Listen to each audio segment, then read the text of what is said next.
खै विदेशीको पनि 2 वर्ष भइसकेछ। यो अन्तरालमा कयौं दुःखहरू कयौं सङ्घर्षहरू गर्दै 2 वर्ष पार गर्यो। दाजुभाइ मिलेर कहिलेकाहीँ जमघट भेटघाट रमाइलो, नेपालको साथीहरू मिस त हुन्छ, त्यसको बावजुद पनि हामी यहाँ रमाउने कोसिस गर्दैछौँ। नेपालको एकदम याद आउँछ। नेपालका हाम्रो भाइहरू दाइहरू स्पेसल साथीहरू सबैलाई डेडिकेट गर्दै र हामी पनि आफ्नो दुःख भुलाउँदै यो गीत गाउन गइरहेछौँ। स्वीकार्नुहोस्। के भन्नु छ? सबै दाइले भनेको त्यही। ओके, दाइले मिलाएर भन्नुहुन्छ। Thank you.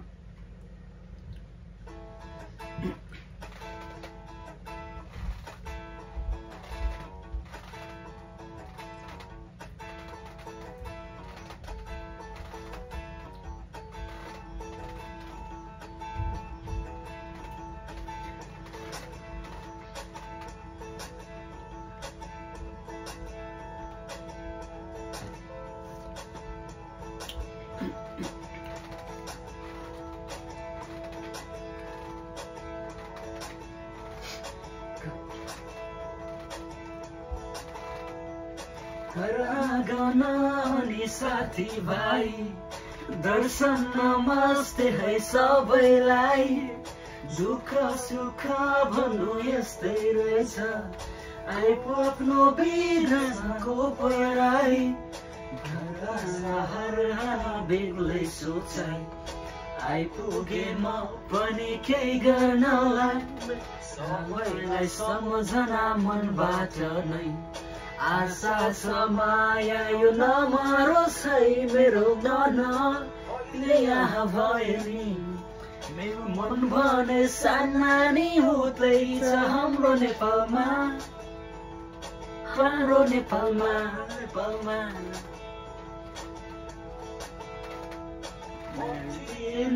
यहाँ आउनलाई मरी मेटी धन कमाउनलाई। के गर्नु देशभरि बेरोजगारी, थाम्न सकिएन मनको भारी। आमा मेरी तिमी क्षितिज पारी, याद आउँछ झलझली मुटु भारी। आमा र बहिनीलाई सिकै छ नि, सम्झना होला नि मलाई पानी। मेरो मन यहाँ भयो नि, मन भने सानानी हुँदैछ हाम्रो नेपालमा, हाम्रो नेपालमा, नेपालमा।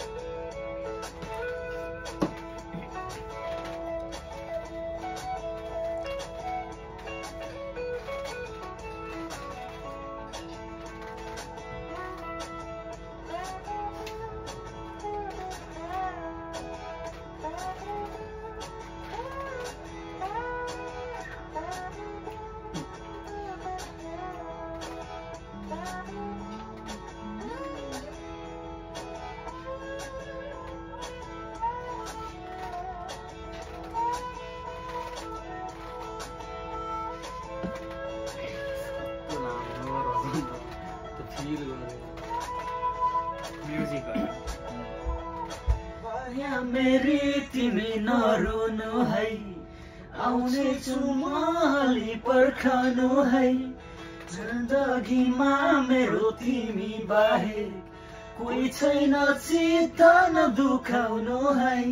सन्चै छेउ पिरा नलिनु है, समयले कहाँ पुर्यायो खै मेरो तन अहिले यहाँ भए नि। मन भने सानानी हुँदैछ हाम्रो नेपालमा, प्यारो नेपालमा। मेरो तन अहिले यहाँ भए नि, मन भने सानानी हुँदैछ हाम्रो नेपालमा, नेपालमा, प्यारो नेपालमा, हाम्रो नेपालमा, हाम्रो नेपालमा। मेरो मन अहिले यहाँ भयो नि, मन भने सनानी उतै छ हाम्रो नेपालमा प्यारो नेपालमा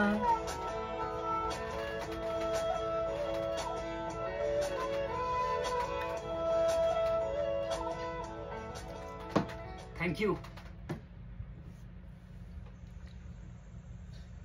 मिलाइदिन तँ देशको परिस्थिति जे जस्तो भयो नि देशलाई धेरै सम्मान छ धेरै माया छ हामी एक दिन अवश्य फर्किनेछौँ देशमा केही गर्नको लागि अहिले अब केही परिस्थिति पारिवारिक कारण ऋणको बारी सबैले सबै समेटेर एउटा दुःख एउटा त्यो सबै जिम्मेवारी बोध गर्नको लागि चाहिँ हामी अहिले यहाँ आएका छौँ त्यही सम्बन्धित गीत थियो यो रमाइलो मानिदिनु होला भन्ने आशा छ होइन अब आशा छ हाम्रो देशप्रति अब माया मात्र भएर भएन देशमा चाहिने मान्छेहरू अब हामी जस्तै जनशक्ति अहिलेका युवा चाहिने हो अब अलिकति जबहरू रोजगारहरू दियो भने हाम्रो मेहनत सबै आफ्नै देशमा हुँदाखेरि चाहिँ केही अलिकति नेपालको इकोनोमी बढ्दै जाँदाखेरि अलिकति शक्तिशाली राष्ट्र हुन पुग्दछ अब त्यो हुनाले चाहिँ अब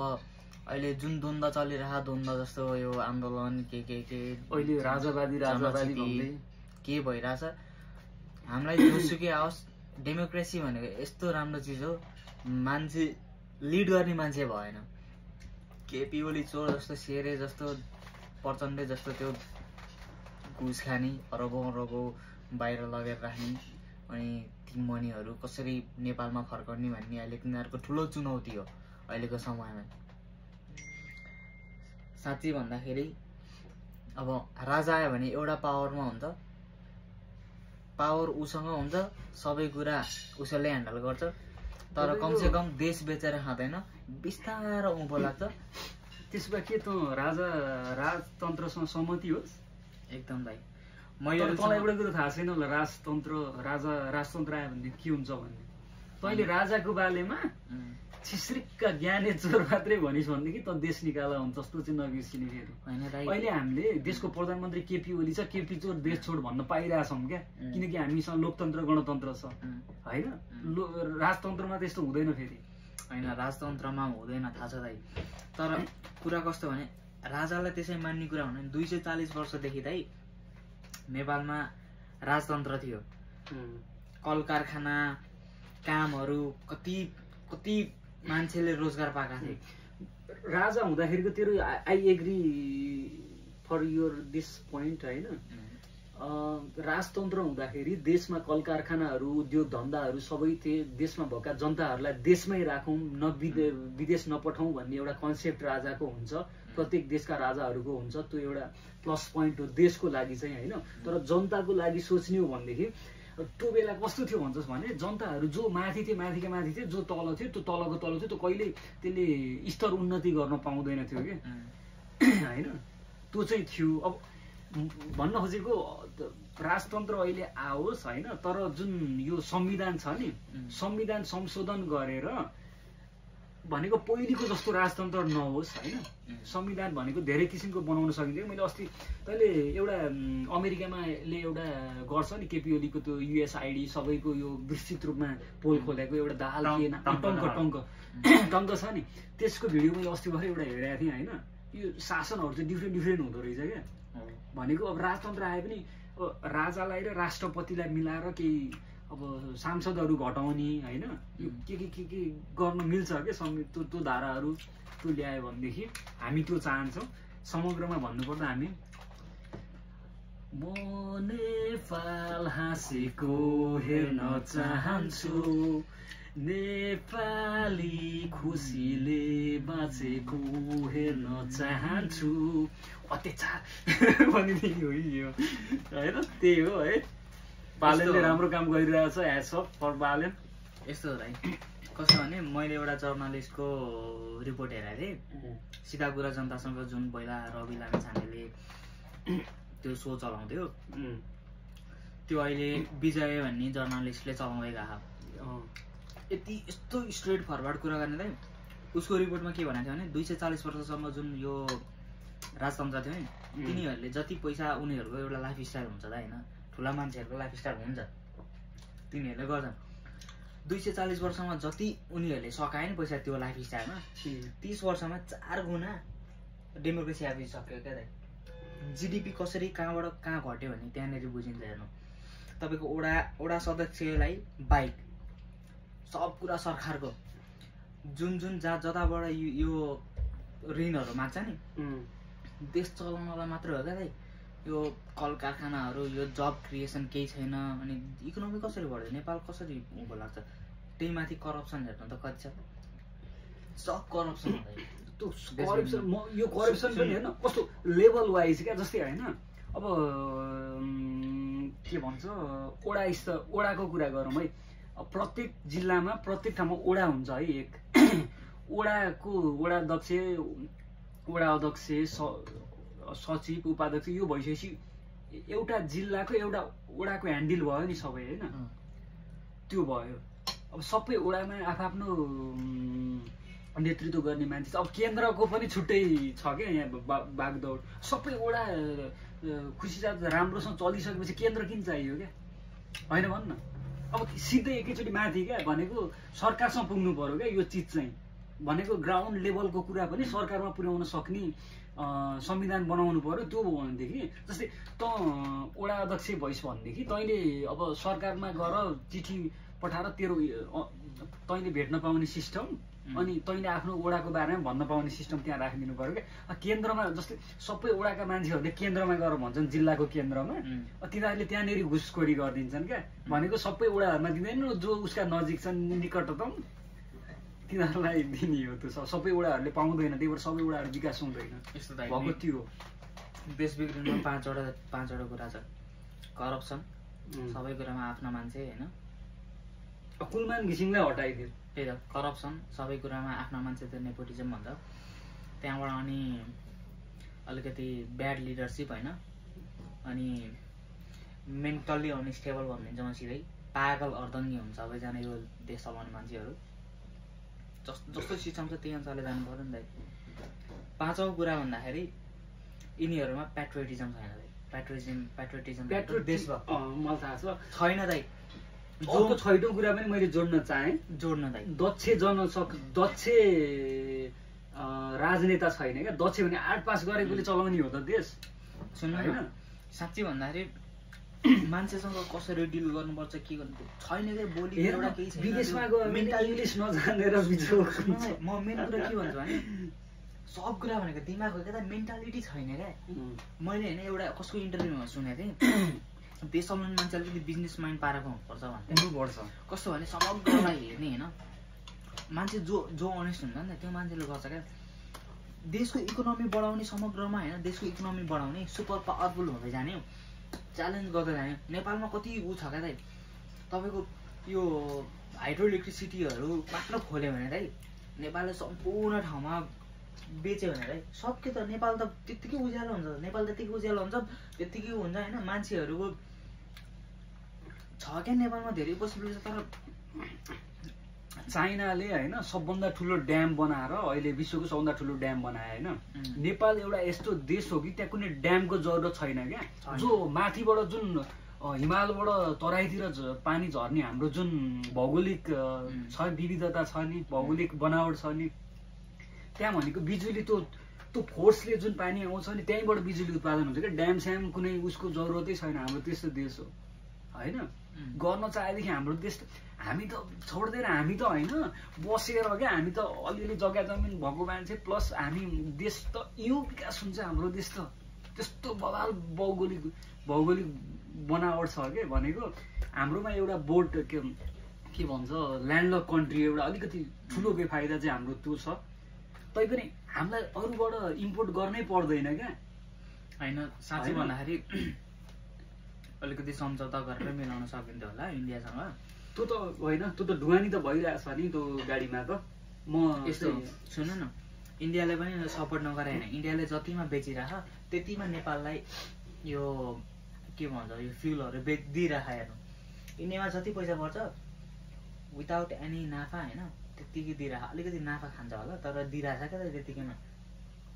हाम्रो नेपालमा 160 पर्छ भने इन्डियामा 100 पर्छ हेर्नु त्यो तेल अनि हो कि भन्नु त 100 पर्छ क्या ठ्याक्कै त्यो पर्छ मैले सोधेँ अस्ति एउटा पर्छ अब जस्तै हामीले किन्ने बाइकहरू हामीले नेपालमा चढ्ने बाइकहरूको कुरा गरौँ न त्यही 300% ट्याक्स छ त्यो 300% ट्याक्स लिएको त्यो ट्याक्स कहाँ जान्छ सबै तलबमा जान्छ त्यो भत्ता जान्छ त्यो टाउकीहरूलाई ती टाउकीहरू भनेको फोकटका जुन अस्ति एउटा सांसदमा एउटाको भाषण सुनिस् मैले टाइम पास पढेर पनि आउँदैन क्या त्यो भन्न कस्ता मान्छे म टाइम पास यसो समयको सदुपयोग गरौँ भनेर बोलिदिएको भन्छ एउटा सांसद सबलाई काट्दै हिँड्न पनि रङ्गमतीहरू पागलहरू सबै साँच्चै त्यस्तो मेन्टालिटी कसलाई दिँदा अलिकति राम्रो इन्भाइरोमेन्ट हुर्क्या भए त्यो हुन्थ्यो होला होइन मान्छे त्यो कसरी बोल्नुपर्छ के गर्नुपर्छ थाहा नै होइन क्या एकअर्कासँग कुरा काट्यो के काट्यो होइन अनि बोल्न जान्नु छैन चोरहरू यो नेताहरू सबैलाई त अर्धङ्गी भन्न चाहन्छु अर्धङ्गी हुने सबै अर्धङ्गी पागल हुन् पागल सब चोरहरू हौ तिमीहरू विचार गर अब देश युवाहरूले बनाउँछ युवाहरू पनि जोतका ती कार्यकर्तावाला युवा होइनन् क्या स्वतन्त्रवाला युवा चाहियो बालेन जस्ता युवा चाहियो जस्तै मलाई चाहिँ यो सही लाग्यो जस्तै ऱ्याप क्षेत्रबाट आएको हो नि त बालेन इन्जिनियरिङ क्षेत्रबाट आएको होइन उसले आफ्नो काम मेयरको काम के इन्जिनियरिङसँग रिलेट हुन्छ मेयरको काम लगभग 60% जति भनेरै ऊ आएको क्या सबलाई उसले त्यही भनेर इन्टरभ्यूहरूमा त्यसरी जित्या हो क्या उसले होइन अब मेयरको काम के ठाउँ बनाउने नगरपालिका बनाउने काठमाडौँ नगरपालिका बनाउने म इन्जिनियर हो म डिजाइन गर्ने मान्छे हो कहाँ के कति लाग्छ कसरी डिजाइन गर्नुपर्छ मलाई सबै थाहा छ भनेरै उसले जितेर आएको हो क्या होइन यस्तै सबै फिल्डमा कुन चाहिन्छ कुन खालको मान्छे चाहिँ त्यसरी आउनु पर्यो सबै त्यसरी जित्ने हो खासमा यस्तो यो पोलिटिक्समा जति कुरा जे इभेन्टहरू हुन्छ त्यो भनेको हिस्ट्रीमा लेखिँदै जान्छ हामीभन्दा पछिल्लो आउँदो पुस्ताहरूले त्यो पढ्दै जान्छन् के भयो कस्तो भयो तिनीहरूलाई पनि अलिकति त्यो महसुस हुनु पऱ्यो क्या होइन यस्तो एडभान्स टेक्नोलोजी छ अरू देशहरूले जस्तो गरिरह होइन त्यो अलिकति स्तरीय बढाउँदै जानुपर्ने हाम्रो नेपाल 25 वर्ष अगाडि म जन्मिँदाखेरि जस्तो थियो अलिक त्यस्तै छ भने के भनेको रोड पिच भएर के गर्नु त्यहाँनिर मान्छेहरू खुसी छैनन् त्यहाँका मान्छेहरूले जुन उत्पादन गरेका छन् त्यो उत्पादनले व्यापार पाएको छैन त्यही अनुसार पारिश्रमिक पाएका छैनन् यहाँ कस्तो छ हेर्न यहाँ नेपालबाट धेरै उद्योग भएर धेरै उत्पादन भएर बेच्नु पर्यो नि बेच्ने त सन्दर्भ नै छैन बाहिरबाट मात्र ल्याउने भन्ने कुरा हुन्छ त नि आफ्नै ठाउँबाट राम्रोसँग दाम दिने अलिकति राम्रो मात्रामा खेती किसानी गर्नेहरू मान्छेहरूलाई तब पो हुन्छ त नि एग्रिकल्चर भनेको त यो विकसित देशहरूमा कति प्रायोरिटी छ बाहिरबाट मगाउँछन् यहाँबाट नपुग्छ एग्रिकल्चरको कुरा यो विकसित देश अहिले हामी क्यानाडामा छौँ होइन अब जस्तै यो विकसित देशमा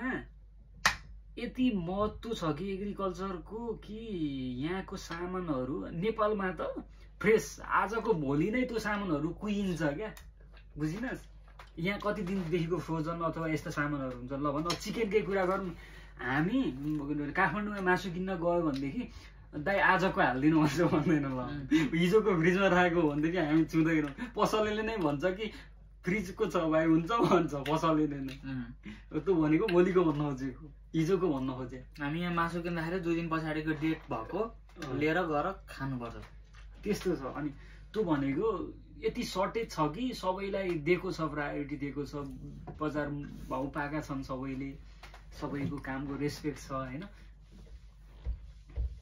यस्तो त्यो जुन कुरामा हो होइन